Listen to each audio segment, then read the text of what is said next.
Cruise drugs मामले में गिरफ्तार हुए बॉलीवुड के सुपरस्टार शाहरुख खान के बेटे आर्यन खान की फिलहाल मुश्किलें बढ़ती जा रही हैं। अब उन्हें सेशन कोर्ट जाना होगा जमानत के लिए, लेकिन मौजूदा जो परिस्थितियां हैं वो किस ओर इशारा कर रही हैं। ये पूरी बात को समझने और जानने के लिए हमारे साथ मौजूद हैं वेद भूषण जी, जो कि सीनियर अधिकारी रह चुके हैं दिल्ली पुलिस में। सर, अभी क्योंकि कोर्ट ने कहा कि आप सेशन कोर्ट जाइए ज़मानत के लिए, तो पहले मैं चाहूँगा कि ये ज़रा आप दर्शकों को बताएं कि सेशन कोर्ट जाने के लिए क्यों कहा है। देखिए, ये पहली बात तो चांस या रैंडम रिकवरी नहीं है। ये बाकायदा एक प्लान तरीके से रेड की गई थी और उसमें तमाम जो मैंडेटरी प्रोविजंस हैं एनडीपीएस एक्ट के, उनको एग्जॉस्ट किया गया, उनका अप्लाई किया गया है। जैसे उसमें गजटेड ऑफिसर्स की प्रेजेंस होनी चाहिए, गजटेड ऑफिसर्स वहाँ मौजूद थे, विटनेसेस थे वहाँ पर, पब्लिक विटनेसेस चाहिए थे। हालांकि उसमें कंट्रोवर्सी है, बीजेपी के थे, परंतु कानून की निगाह में एक इंडिपेंडेंट विटनेस है वो।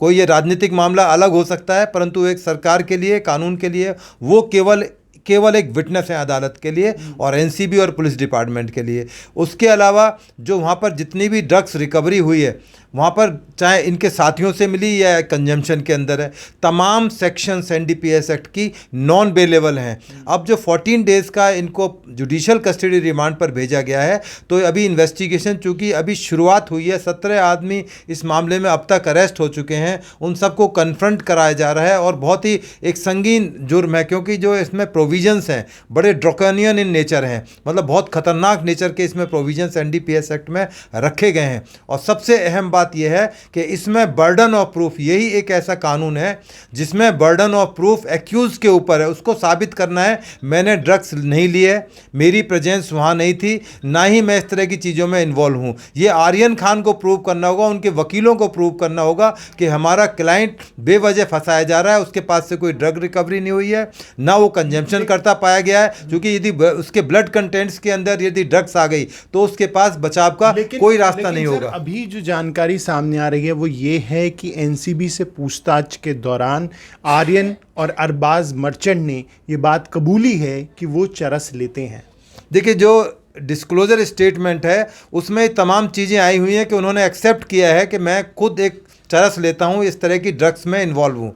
अब इसमें जो रिकवरी हुई है उसमें दोनों तरह के ड्रग्स हैं, उसमें हर्बल ड्रग्स भी हैं जिसमें अफीम, गांजा या आप कह सकते हैं पत्तेदार जो चीज़ें होती हैं उनको हर्बल ड्रग्स बोलते हैं। उसके अलावा केमिकल ड्रग्स भी मिली हैं, एमडीएमए मिला है, स्मैक मिली है और दूसरी तरह की चीज़ें मिली हैं। तो ये तमाम तरह का एक कॉम्बिनेशन है, तो इसलिए इस चीज़ की संगीन और बढ़ जाता है, मामला गहरा जाता है कि ये तमाम चीज़ें कैसे प्रोक्योर की गई, कौन उनके सप्लायर थे, कैसे उनकी कट ऑफ लाइन तक पहुंचा जाए, जहां से कि इन्वेस्टिगेशन अभी शुरुआती स्टेज में। ये लग रहा है कि सोमवार को एक अलग स्ट्रेटेजी होगी आर्यन खान के वकीलों की तरफ से, ताकि उन्हें ज़मानत मिल सके, क्योंकि फ़िलहाल जो तस्वीर सामने आ रही है वो इतनी आसान नहीं रहने वाली है उनके लिए।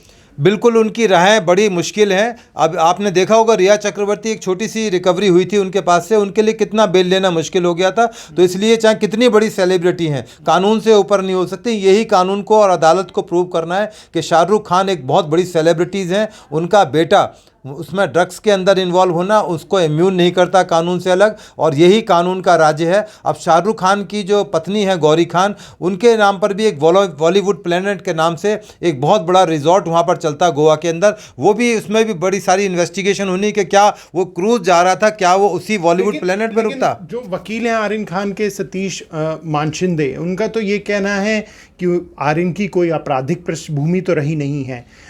वो क्रूज पर भी ऑन इनवाइट पहुंचे थे, इनविटेशन उन्हें मिला था, उनका फ़ोन फॉरेंसिक डिपार्टमेंट के पास पहले ही भेजा जा चुका है।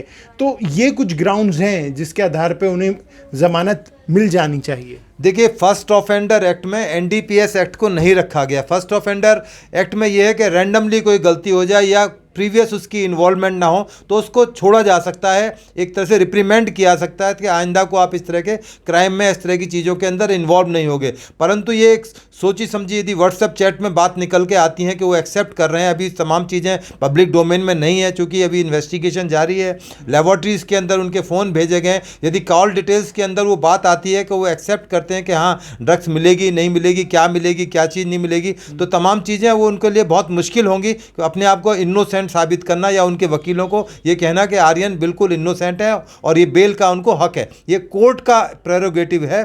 बेल जो एक तरह से कोई वो नहीं है, जब मैंडेटरी नहीं है पर एक्सेप्शन भी नहीं है, ये सुप्रीम कोर्ट की रूलिंग है, तो इसलिए कोई ज़रूरी नहीं है कि उनको बेल दी जाए। और तमाम जो लोग हैं उनकी अभी इन्वेस्टिगेशन की जानी है, तो इसलिए अभी इस केस को वाइंड अप नहीं किया है एनसीबी ने, ना इसमें अभी कोई चार्जशीट फाइल हुई है, इसलिए इंतजार करना ही होगा। तो निश्चित तौर पर जैसे कि वेद जी ने भी कहा कि राहें अभी मुश्किलें भरी हैं, देखना यही होगा कि सोमवार को क्या आर्यन खान को बेल मिलती है या नहीं। कैमरा पर्सन सचिन के साथ प्रणेश शर्मा, दिल्ली।